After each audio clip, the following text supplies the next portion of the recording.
Eu juro que eu apertei. Agora tá gravando, tá escrito REC ali em cima. Pois é, mas eu tinha apertado. Ai, gente, desculpa. Então, o que a gente tinha visto, né, para quem está acompanhando a gravação, eu só relembrei os 4 elementos que estão ali no slide, os 4 elementos do campo da avaliação psicológica, tá? Não foi uma novidade. Estou fazendo meio que para a gente ir lembrando. Opa, não. Deixa eu compartilhar com vocês a tela aqui. Mas eu tinha começado a gravar antes. Tudo bem até aqui, gente? Tá muito repetitivo, né? Eu não quero que fique muito repetitivo, mas ao mesmo tempo eu tô meio que falando de novo para ver se vocês têm alguma dúvida. Sabe o que o pessoal da manhã ficou em dúvida, que eu achei bem legal? Isso aqui, ó, é bem importante. Acho que eu vou voltar aqui. Eles me perguntaram assim, professora, eu não entendi muito bem o que é esse pressuposto da avaliação psicológica, né? O que quer dizer que há regularidade. Não sei se vocês conseguiram entender essa parte do vídeo quando eu expliquei, se tá ok para vocês ou se cabe a gente dar uma retomada. Eu lembro que a prof até no vídeo comentou que tinha regularidade, mas tinha que considerar a subjetividade e que não é um padrão específico, mas tem uma certa regularidade que faz com que tenha avaliação psicológica, porque senão não teria essa ciência, né, esse estudo. Isso, Evelise, muito bem. Tu sacou, legal. É isso, gente. O que a gente tem que compreender é porque, às vezes, na psicologia, assim, vocês vão com um professor, ele fala uma coisa, o outro professor diz outra coisa. Mas é assim mesmo, a gente constrói e desconstrói porque há formas de ver o fenômeno, né? O psiquismo, a psicologia. Então, vocês viram lá no primeiro ano que o objeto de estudo da psicologia é a subjetividade, que cada ser humano é único, e sim, mas eu acrescento a vocês no segundo ano que, além disso, como a Evelise disse, nós temos comportamentos, ou melhor, nós temos fenômenos psicológicos que são comuns a todos nós, os seres humanos, o Homo sapiens, né? Então, a gente não pode dizer que as pessoas são, assim, aleatórias, cada ser humano é muito aleatório. Não, a gente tem coisas que são muito parecidas. Por exemplo, né, o desenvolvimento da memória no ser humano, a constituição da memória, ela é igual para todo mundo. Óbvio que se a pessoa passa por uma privação, por uma questão na infância, ela vai ser alterada. Mas eu não estou desconsiderando isso, estou dizendo que o processo mnemônico, né, da memória, ele é uma constituição, inclusive biológica e fisiológica, que é comum a todos os seres humanos saudáveis, né? Beleza? Então, isso quer dizer que eu posso comparar um ser humano com outro. Como a Evelise disse, senão não teria avaliação psicológica, né? Porque eu não poderia dizer, olha, você está com uma memória boa, mas é uma memória boa em relação a quem? Né? Então, se eu não admitisse essa certa regularidade, ou que há coisas em comum entre nós, que o ser humano ele tem uma questão, né, regular, eu não consigo usar outra palavra, não existiria. São padrões, né, professora? Isso, são padrões, né? Então, existem padrões. É isso que é interessante, porque a gente estuda na psicologia que não há padrão e tal, daí vem uma professora e diz que tem padrão, né? Mas é porque para eu compreender o ser humano, eu preciso também entender isso. Quando, eu não lembro se eu falei isso no vídeo, mas eu dei esse exemplo hoje de manhã. Quando a gente pensa, por exemplo, numa teoria da personalidade, né? Vamos pensar, o Freud fez uma teoria da personalidade. Vocês estudam ele com a prof. Marilene, né? Então, ela está falando para vocês toda a complexidade que é a teoria dele, super complexa, difícil de entender, tem que estudar muito. E aí ele foi estudando que ele foi percebendo que existia uma estrutura psíquica, que ele chama de id, ego e superego, e que todas as pessoas têm essa estrutura psíquica. Ou seja, o que ele está dizendo? Que tem uma coisa igual e comum no ser humano, né? Então tem algo que se repete entre as pessoas. Então é a mesma lógica, né? De que quando a gente tem teorias de personalidade, que entende que cada ser humano é único, mas que há questões que são comuns. Acho que vai acabar a sala. Ah, é? Tava dando um troço contando aqui na tela. Capaz. faz? Aqui não apareceu para mim. Ele Sumiu aparece, pelos ele faz uma contagem regressiva, assim. Pra mim apareceu 10, 9 e É, sumiu agora. Estranho. gente, se cair, né, do nada, assim, porque teoricamente era para ele me avisar, né? Mas se cair do nada, a gente tenta voltar com aquele mesmo link, tá? Porque me juraram de pé junto que dá. Ô, Pro, Fale. me parece que esses padrões geralmente são traços do desenvolvimento, traços concretos, assim, que nem a Pro falou da memória, dos da consciência, lá, o id, o ego, o superego. São coisas, assim, que não diz respeito à personalidade da pessoa ou a algo que forma a subjetividade dela, né? Que diz respeito às emoções, ao que ela vai sentir em determinada situação, mas sim ao que ela é, como ela se constitui como Homo sapiens, no termo evolutivo. Também, acho que tu fez. É uma pergunta, né, Nawane? Não sei se deu para entender, assim. Eu acho que eu entendi, faz todo sentido o que tu está perguntando. Bem inteligente tua pergunta, olha só. É mais fácil a gente entender isso através de fenômenos cognitivos, né? Então, quando eu dou um exemplo, memória, atenção, concentração, ele é didático, porque é mais fácil. Mas, inclusive, a personalidade, ela tem uma regularidade. Quando a gente for fazer em sala o teste que eu vou aplicar em vocês, que é o teste do Jung, um teste de personalidade, né, baseado na teoria analítica, que é a que ele construiu ao longo da vida dele, se eu não me engano, ele demorou 30 anos para escrever a teoria da personalidade dele, então foi muito estudado. E ele diz que existem 16 tipos de personalidade. Então, o ser humano se enquadra, a partir da teoria dele, num desses tipos, necessariamente. Então, inclusive, a personalidade a gente pode medir, porque esse teste a gente mede quanto vocês têm de cada personalidade, sabe? Então, até a personalidade é medida. É possível, sabe? Ter regularidade. Aquela pessoa tem personalidade forte, aquela pessoa é mais emotiva, justamente por isso. Uhum. Então, eu posso dizer, no senso comum a gente diz, né? Personalidade forte. Numa teoria a gente vai falar, essa personalidade, por exemplo, no Jung a gente pode dizer que ela tem o pensamento como um nível de personalidade mais forte. São pessoas que talvez se apresentem com essa postura que a gente diz de personalidade forte. O Jung vai falar que é pensamento o nome disso, por exemplo, né? Mas por que ele vai dizer que é pensamento? Porque a fulana aqui de Joinville tem esse jeito, mas a Maria José lá do Canadá também tem. Então quer dizer que, inclusive, a personalidade se repete entre as pessoas.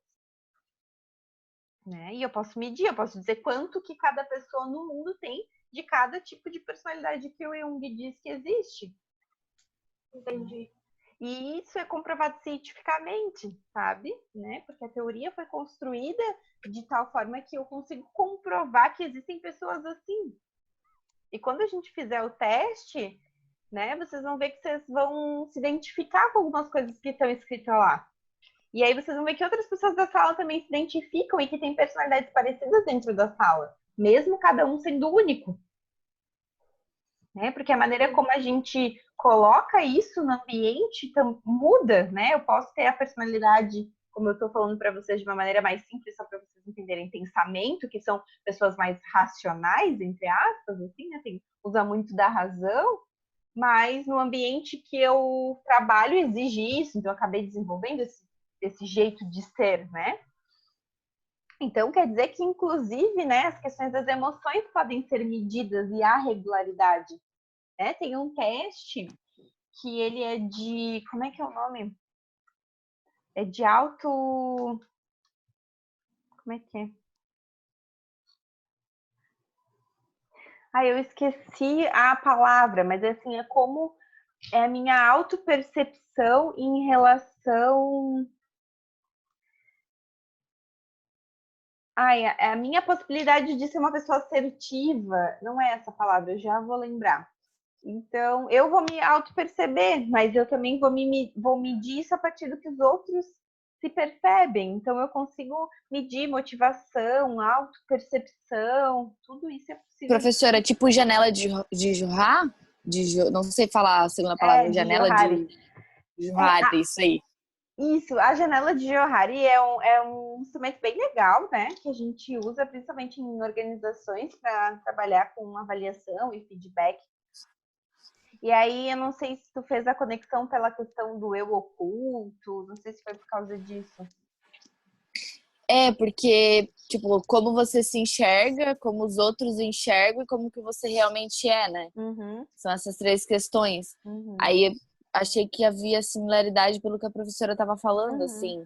Que como a pessoa se auto-percebe, né? Sim, isso, esse teste de percepção é bem nessa lógica, assim, dessa parte da janela de Johari, como eu me percebo, né?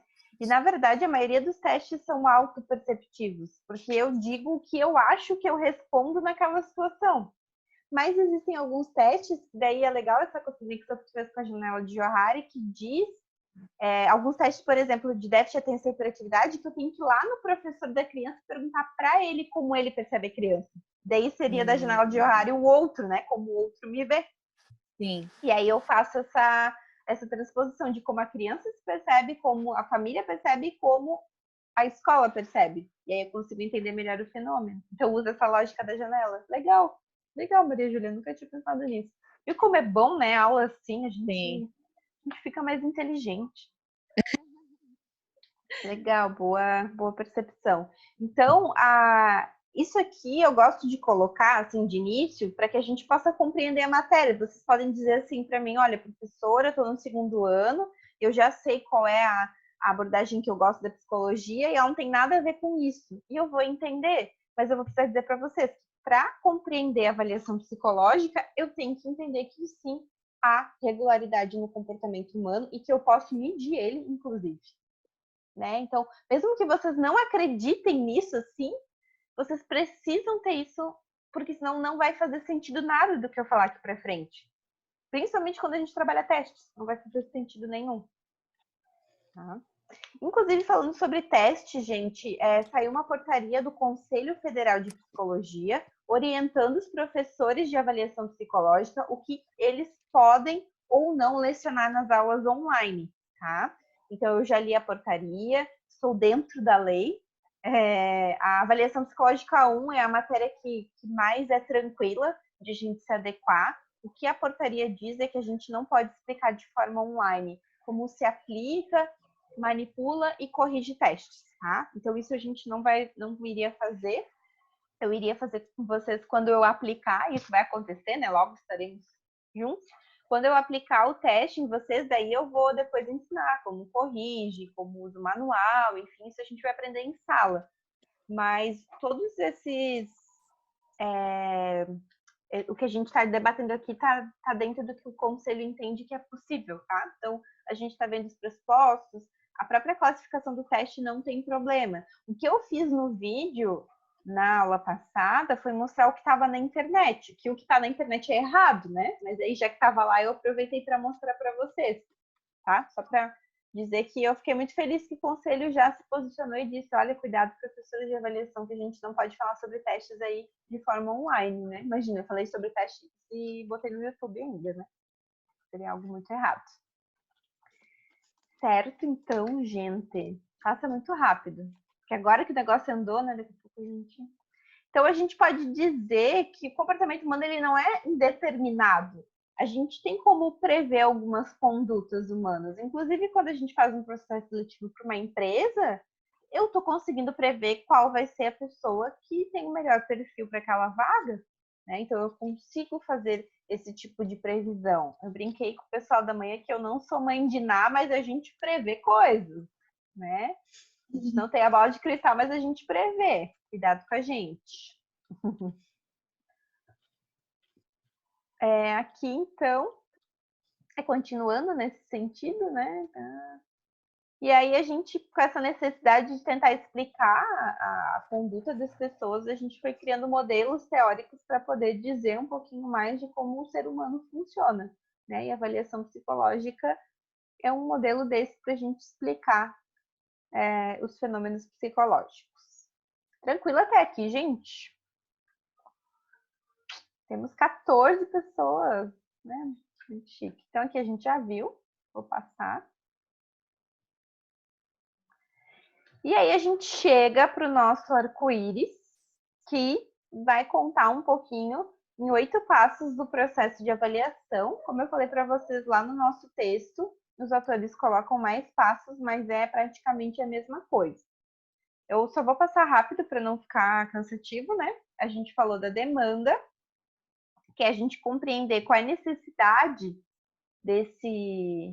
dessa pessoa que me procura, ou ela recebe uma solicitação de alguma pessoa, né, de um outro profissional da saúde, ou um profissional, por exemplo, da área jurídica, enfim, tem uma solicitação, a gente vai responder a essa solicitação. Nem sempre a pessoa tem noção do que precisa ser avaliado, né? Às vezes o próprio médico manda, por exemplo, assim, eu quero que manda lá para a psicóloga avaliar a tua memória. E aí você chega e vê que não era esse processo que a pessoa precisa, é um outro tipo de processo, né? Então, a gente, quando recebe esse nosso paciente, a gente sempre tem que entender o que ele acha que ele precisa e a gente tem que entender o que a gente acha que ele precisa, porque essas coisas nem sempre são as mesmas, né? A pessoa nem sempre está muito esclarecida. Então, essa parte ela é super importante e super difícil também. A gente tem que ir investigando para compreender a necessidade, a demanda. E a gente investiga geralmente através de entrevistas. A entrevista é uma ferramenta muito importante e muito boa para a gente compreender qual é a demanda. Tá? Aí nessa parte da demanda, de manhã eles perguntaram uma coisa que eu quero só mostrar para vocês. Quando a gente fala aqui que a característica do processo são situações com papéis bem delimitados, quer dizer que a avaliação psicológica ela é diferente da terapia, por exemplo, né? Quando eu vou procurar um profissional para avaliação psicológica, eu tenho como objetivo que ele me responda a minha pergunta. Por exemplo, eu tenho déficit de atenção, eu quero que ele me responda isso.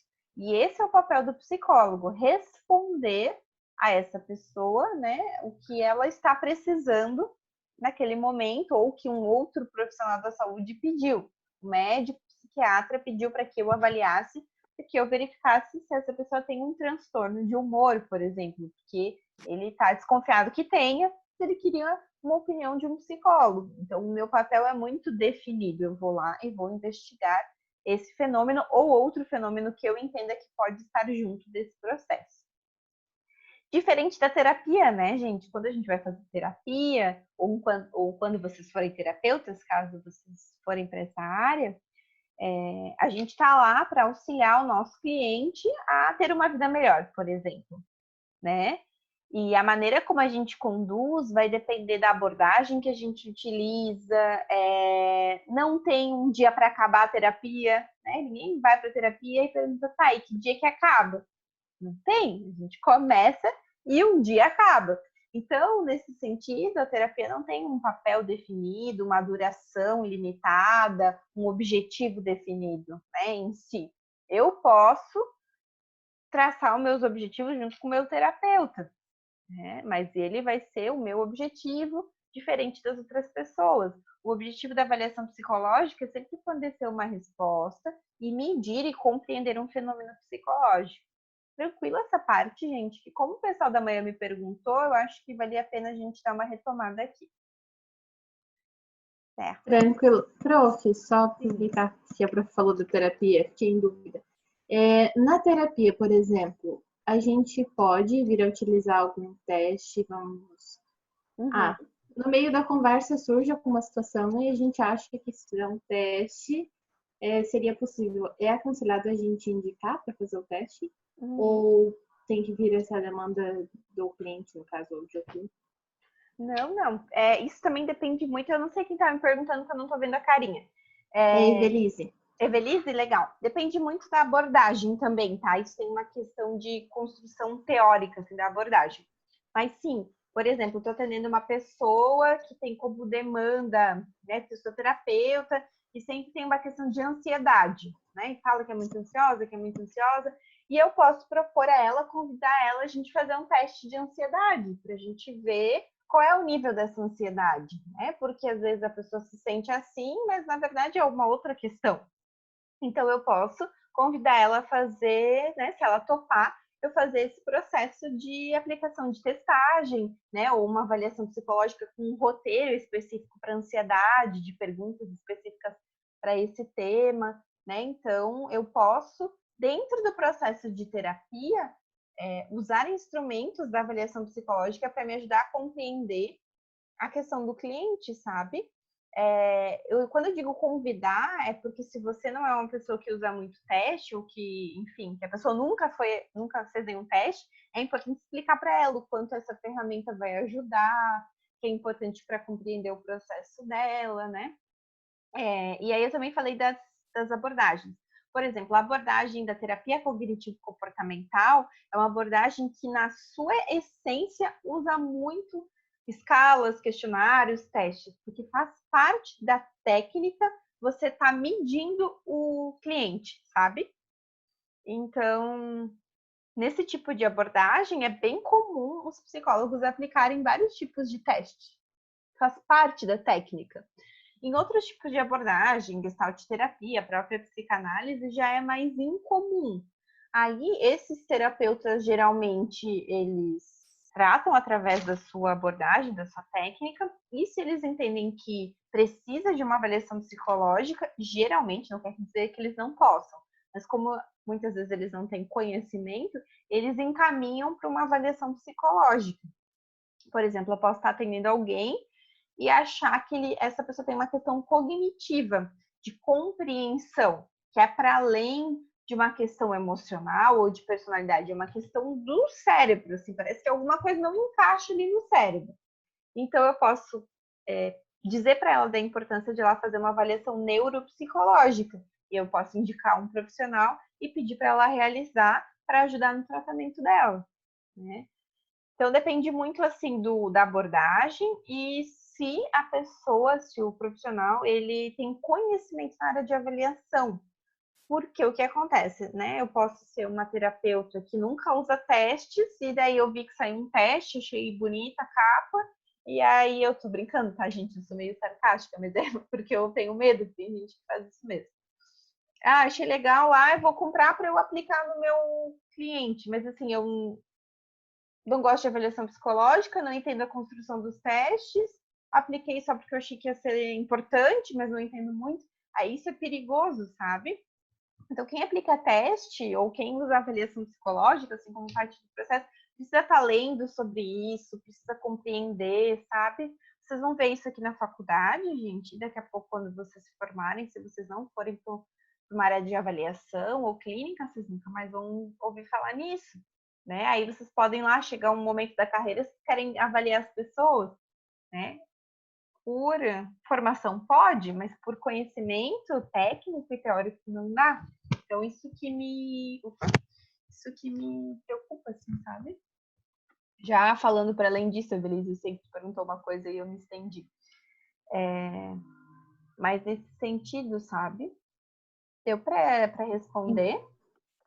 Ah, sim, entendi. Eu pego uma pergunta e vou longe, né? Mas é que me faz pensar muita coisa. Então, sim, né? A pessoa pode, sim, aplicar testes, fazer uma avaliação psicológica, né? Teste não é sinônimo de avaliação, mas, por exemplo, ela pode utilizar técnicas da avaliação psicológica no processo de terapia. E vou falar uma coisa que vai confundir mais ainda vocês, mas não tem problema, a gente dá conta. Geralmente, gente, olha só, pensem numa terapia. Quando eu vou lá, na minha primeira vez, no meu terapeuta, ele quer me conhecer. Ele quer entender qual é o meu problema, né? Porque eu procurei. Esses primeiros dias, sessões de terapia, ele acaba sendo um processo de avaliação psicológica. Porque o psicólogo precisa entender qual é o meu estado mental e psíquico para pensar como ele vai trabalhar comigo. Então, a gente diz que na terapia, essas primeiras sessões, e a psicanálise ainda dá um nome para essas primeiras sessões, que eu acabei de esquecer. Vocês já viram isso com a Marilene? Ah, esqueci. Tem um nome, na psicanálise tem até um nome para isso. Dessas primeiras sessões, que é onde a gente realmente está avaliando o nosso paciente para compreender como está o estado psíquico dele. Porque eu preciso entender se ele é uma pessoa que tem algum tipo de transtorno grave, né? Porque pensem assim comigo, gente, quando a gente atende na clínica, a pessoa vem e a gente não sabe de onde ela vem. Ela simplesmente aparece ali, né? Então eu tenho que entender um pouco da história dela para ver se ela tem algum transtorno, se ela tem alguma condição específica. Então tudo isso a gente acaba fazendo uma avaliação psicológica, que no campo da clínica a gente chama de psicodiagnóstico. Então a gente realiza essas primeiras sessões de psicodiagnóstico como forma também depois de pensar qual é o tratamento, né? Qual é o plano terapêutico para aquele sujeito. Mas o terapeuta não fala isso pra gente, né? Não fala, olha, agora estou fazendo sessões de avaliação psicológica com você. Mas, independente da abordagem teórica, é o que se faz nesse começo, né? Compreender um pouquinho mais a situação do sujeito. Porque, dependendo como for, eu não posso fazer ele refletir sobre uma determinada coisa, talvez ele não dê conta. Então, eu tenho que entender o nível, como está a estrutura psíquica dele, sabe? Então, é uma outra informação. Toda vez que a gente começa a terapia, a gente sim está sendo avaliado. Avaliado para que o terapeuta nos conheça e possa pensar de que maneira ele vai traçar o nosso plano terapêutico. E aí depende da abordagem, né? Vai lidar de alguma forma. Acho que a entrevista preliminar, não é preliminar, entrevista inicial. Ai, a gente, eu esqueci. Vou colocar o nome da psicanálise, que tem até um nome bonitinho. Certo? Vocês viram que eu botei a Alice e o Gato Maluco aqui? Falando, né, sobre qual o caminho que a gente vai seguir com a avaliação psicológica, ou seja, se eu não sei qual é a demanda que a pessoa precisa, qual é a pergunta, eu vou responder qualquer coisa. Então, eu tenho que estar muito ligado de qual é a necessidade desse cliente e se eu captei realmente essa necessidade. Muito bem. E aqui, gente, falando de demanda, a gente pode pensar que ela pode vir de diversos lugares. E tinha uma questão do estudo dirigido de vocês, que era a respeito das áreas da avaliação psicológica, né? Dos campos que a gente pode trabalhar dentro da avaliação. Vocês lembram? Então, nesse momento, eu vou abrir para a gente relembrar um pouquinho, porque uma coisa tem a ver com a outra. Que é dele aqui, calma aí. Vocês estão vendo, né? Não? Jennifer não está vendo? Agora sim. Estamos vendo. Aqui é um texto que vocês fizeram um estudo dirigido. Esse texto aqui, ele apresenta o que são testes, né? Depois, só para avisar vocês, essa parte de características técnicas, a gente não vai ver agora, isso é para depois. Então, por isso que eu nem pedi nenhuma pergunta sobre isso lá no estudo. Não pedi, né? Agora eu fiquei pensando, mas não pedi. Me veio 2 segundos, assim, de... Beleza. E aí ele vai falar os tipos de testes, né? Eu já falo mais para frente, se der tempo hoje. E eu tô descendo lá para a parte que ele vai falar dos contextos do uso de testes psicológicos, né? E vai falar um pouquinho sobre também os contextos que a gente pode fazer avaliação psicológica. Aqui ele está falando dos testes, né? Mas a gente pode falar da avaliação como um todo. Vejam que aqui na psicologia clínica, aqui eu vou só fazer para vocês não verem aqui essa minha área toda, eu vou fazer um novo compartilhamento com vocês. Eu aprendi. Que daí eu só compartilho uma partezinha.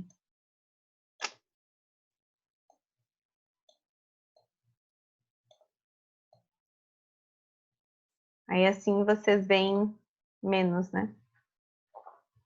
Então, deixa eu arrumar aqui, para não ficar. Na psicologia clínica, tá vendo que está sendo falado ali psicodiagnóstico, né? A avaliação psicológica mais comum na área clínica é o psicodiagnóstico, que a gente vai compreender o funcionamento cognitivo do paciente, para a gente depois traçar um plano terapêutico, né? A gente entende o funcionamento dele, enfim.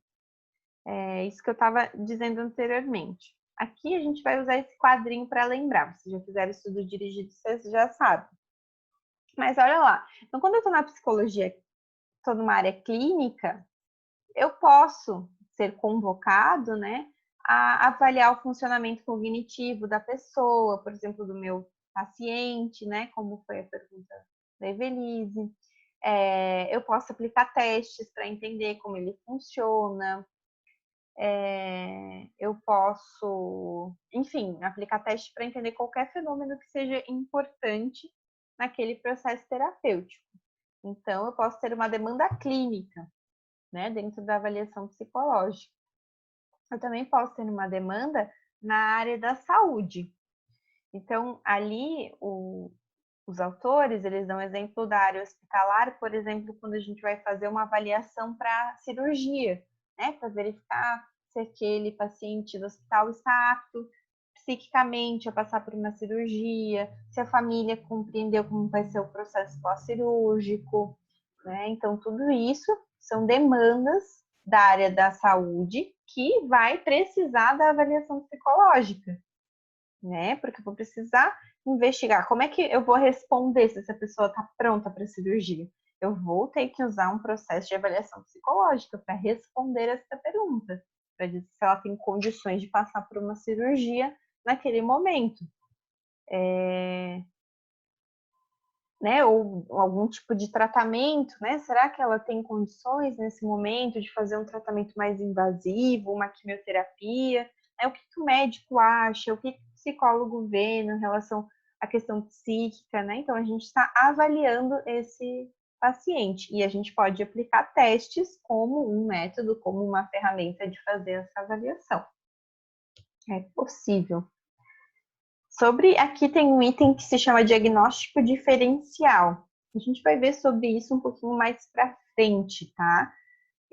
Mas o diagnóstico diferencial, ele diz respeito a patologias que são muito parecidas e que às vezes a gente precisa analisar para ver de realmente qual se trata. Por exemplo, a depressão e a ansiedade são questões psíquicas muito parecidas, né? E aí, dependendo de qual é a condição do nosso paciente, a gente precisa avaliar se tende mais para uma ansiedade ou para uma depressão. E aí a gente chama isso de diagnóstico diferencial. Vocês vão estudar isso também no terceiro ano na disciplina de psicopatologia, tá? Isso também faz parte lá de vocês estudarem, mas só para vocês saberem o que é essa palavra. Muito bem. Uma outra área bem legal da avaliação psicológica que tem crescido muito é a neuropsicologia. Ela é super complexa, né? Vocês estão tendo fisiologia. Vocês têm fisiologia, né, esse ano? E pense, né, estudar o cérebro, enfim, é algo super complexo, importante, né, para o conhecimento. E a gente tem uma área da avaliação psicológica que é específica a este estudo, né? De identificação, ali está no texto de lesões cerebrais, e essa identificação para a gente estabelecer um planejamento de intervenção ou de reabilitação do paciente. Se a gente for pensar num paciente, por exemplo, que sofre de AVC, de acidente vascular cerebral, né? Ele tem um comprometimento cerebral, físico, né? Que vai também comprometer questões comportamentais e psíquicas. Então, eu posso ajudar a entender qual é esse comprometimento e fazer um plano terapêutico para que ele vá desenvolvendo alguns comportamentos, né? Para que ele possa se sentir melhor em relação a essa defasagem que ele tem. Então, por exemplo, o fisioterapeuta vai ajudar na parte física, né? O psicólogo vai integrar a parte física com a psíquica, porque a gente também pode ajudar na reabilitação desse paciente. Claro que não com conhecimento físico igual o do fisioterapeuta, por exemplo, ou do médico, mas compreendendo nessa conexão. Vou dar um exemplo.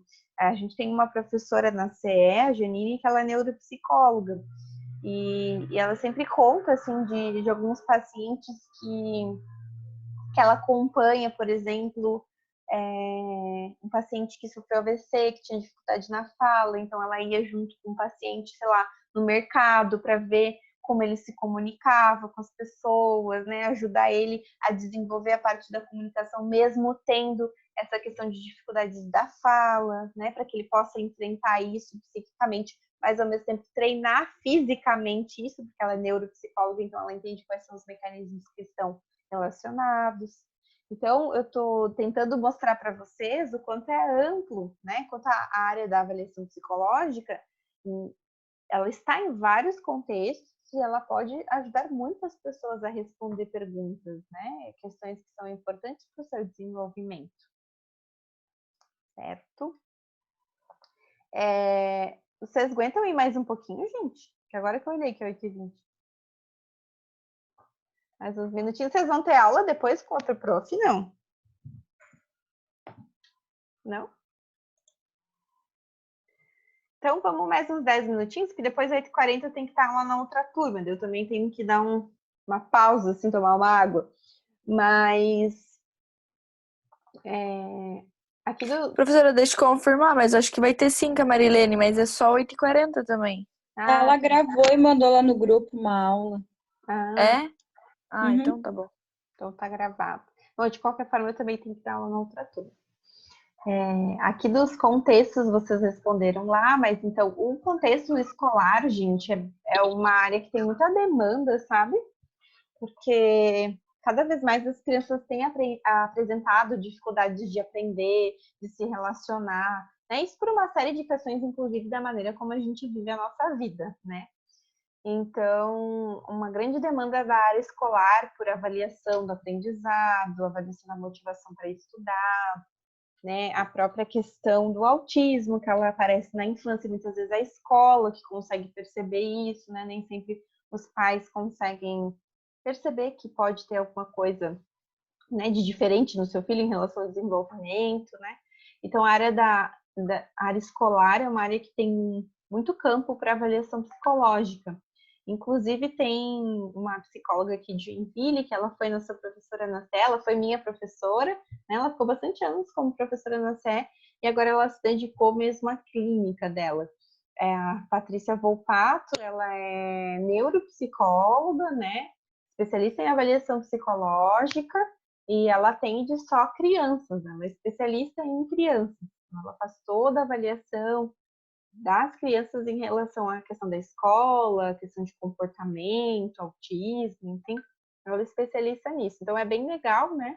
Ela conseguiu se especializar nisso, tem um nicho grande, né, de atendimento, e ela realiza os atendimentos aqui, ela acredito que seja referência na cidade. Para a gente falar um pouquinho da psicologia forense, então o pessoal da manhã me perguntou um pouco mais sobre isso, e eu fiquei de passar para eles mais informações na próxima aula, que não deu tempo.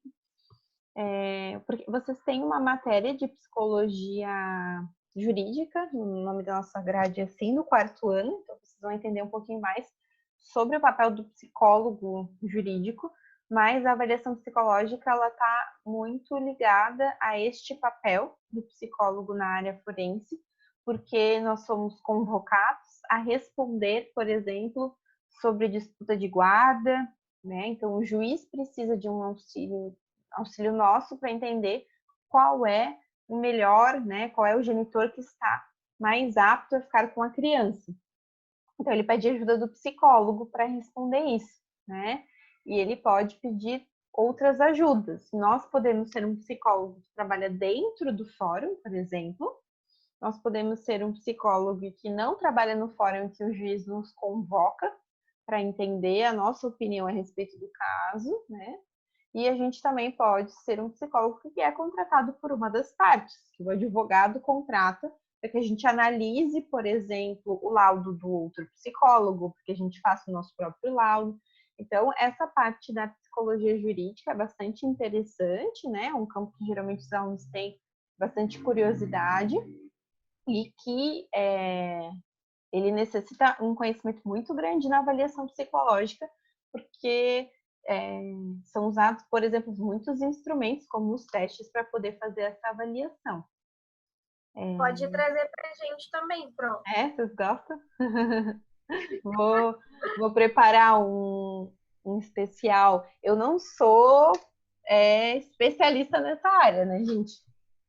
Conheço um pouco, enfim, eu tenho um amigo que trabalha no fórum nessa parte de disputa de guarda, enfim, e a gente vai aprendendo também, né, conforme vai conhecendo os colegas da profissão, a gente vai aprendendo um pouquinho mais. Eu nunca trabalhei nessa área, mas eu fiz a pós em avaliação psicológica, né, acabei conhecendo algumas pessoas que trabalham nessa área. Mas posso trazer para você, sim, mais informações, o pessoal sempre gosta, né. É uma área que do Brasil, ela geralmente está ligada a concurso, né? Então não tem vagas do psicólogo nessa área de uma maneira grande, como tem nos Estados Unidos, por exemplo, né? Os Estados Unidos eles gostam muito de fazer série criminal, não é à toa, né? Porque eles têm realmente, além de eles terem muitos crimes muito diferentes, né? Eles também têm profissionais da psicologia especialistas nisso, que trabalham com isso. Então, é uma outra lógica também de como se vê, assim, né? Aqui no Brasil, a gente não tem essa lógica de investigar o crime, enfim, como é lá. E até porque a gente tem menos psicopatas, graças a Deus. A gente tem menos gente doida aqui, eu acho. Não sei, né? Mas nesse sentido, eu tava assistindo... Qual era? Eu tava assistindo Forrest Gump, sabe esse filme? Meu, antigo, minha gente, antigo. É bem legal, assistam. E ele conta um pouquinho a história dos Estados Unidos, porque o Forrest Gump é um contador de histórias. E ele conta um pouquinho a história. Nossa, e como tem gente que tentou matar os presidentes dos Estados Unidos? Sério? Toda história, assim, cada ano, tentou matar tal e tal foi baleado. Aí eu fiquei pensando nessa questão da psicopatia, assim, sabe? Ou dos transtornos mentais, que lá, meu Deus do céu, a gente tem muito mais assim, do que a gente vê aqui no Brasil. Aqui tentativas de matar os presidentes são poucas. Eu vou aí me especializar lá, então. Sim, para quem curte essa área, a gente tem até pós-graduação aqui no Brasil, nessa área tem. Até eu estava... Uma cliente minha que é psicóloga, a gente estava pesquisando sobre isso, existe, mas os principais centros são os Estados Unidos. Quem quer seguir essa área. Também. Oi? Tem mestrado na USP também, de psicologia forense. Legal. Né? É uma área que pode crescer. Se a gente for pensar que o mundo está cada vez mais doido, bem massa. É uma área que pode crescer bastante, né? A gente tem... Sempre quis ser CSI, essa é a minha oportunidade. Isso, é mais ou menos nessa lógica. O meu namorado falou que só casa depois do mestrado, então eu falei que a gente vai ter que se mudar para São Paulo. Sim. É uma área bem interessante, né? Bem diferente, que também exige muito conhecimento, porque para você dar uma resposta, né, em relação a um crime, você tem que estar muito certo da sua avaliação. Então é uma questão bem séria. Que bom que tem gente que gosta. Duas clientes da carreira. Será que foi aqui? Não sei. Eu tô com um fone de ouvido tão enfiado na minha orelha que eu nem escuto o que acontece lá fora. Gente, a gente tá faltando 2 minutinhos. O Zoom me deu de presente, né? Não cortou a gente, não sei pelo quê. Que coisa boa. Né? E queria saber de vocês como é que foi fazer aula online, assim, deu para pegar? Tem mais alguma dúvida que eu possa explicar de forma mais rapidinha agora nesses 2 minutos? Tudo certo? Só faço aula online agora. Pode ser? Eu vou pedir para vocês me darem o feedback ali no WhatsApp, então. Se vocês querem continuar com a aula online, se vocês... Opa, chegou gente em algum lugar. Se é Maquita, é Maquité. Só que tem o nome em cima, Maquita. Tem alguém com o áudio ligado, gente. Eu acho que é do Moto G. Acho que é a Simone. É da Simone. Eu tava assistindo aula com a professora. Estamos ouvindo aí toda a família. Então, se inscreve no canal, né? Eu vou pedir para vocês avaliarem, dar um joinha. Não, avaliarem, darem feedback ali pelo WhatsApp, se vocês curtiram a aula, sim, a gente pode manter, né? Se a turma achar que é uma boa estratégia, ou se não posso gravar e postar no YouTube. Enfim, eu vou trabalhar conforme cada turma, sabe? No sentido que cada turma tem um jeito. E aí eu vou respeitar também o jeito de vocês dentro daquilo que me é possível também, né? Certo? Então agora já são 8h30. A gente vai se despedindo e depois que a gente finalizar, ele vai transformar isso na gravação. E aí eu vou postar no YouTube, mas isso demora um pouquinho, tá, gente? Então só terem um pouquinho de paciência. Certo, meus amores?